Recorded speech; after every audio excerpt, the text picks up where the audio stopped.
Tomorrow is the Feast of the Assumption of the Blessed Virgin Mary. The scene has been depicted in art for centuries, including in one masterpiece from the studio of Peter Paul Rubens. And for more, we turn now to Jem Sullivan, Associate Professor at the School of Theology and Religious Studies at the Catholic University of America. Jem, always good to see you. So tell us, how long has the Assumption of Mary been depicted in art? And would early artwork have been done in frescoes or statues? Thank you so much, Tracy. It's always good to see you. You know, it was Pope Pius XII who in 1950 formally defined Mary's Assumption as part of Catholic doctrine. But well before that, belief in Mary's Assumption was part of Catholic devotion for centuries.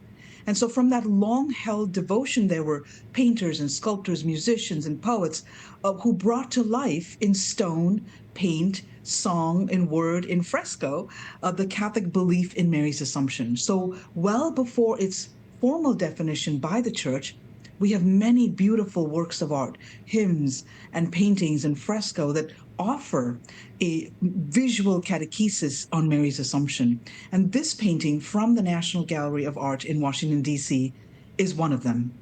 And Jem, let's talk about the masterpiece now. What can you tell us about this beautiful image of Mary's Assumption from the National Gallery of Art? So this scene is a sketch based on an altarpiece completed by Peter Paul Rubens. He was the master Baroque artist of the 17th century. And in his characteristic style, Rubens painted large biblical and religious scenes with dramatic movement and intense color. This replica is a good example of that style, and most likely it was completed by assistants in his workshop.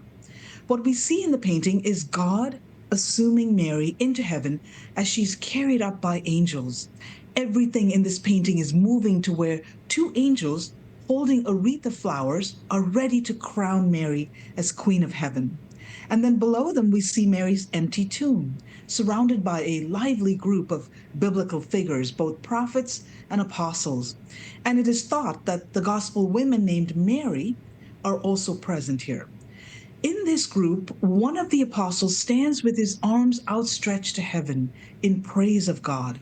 His perspective is meant to be our perspective as we join the Church's celebration of this glorious moment when Mary's earthly life draws to a close and she's assumed to heaven.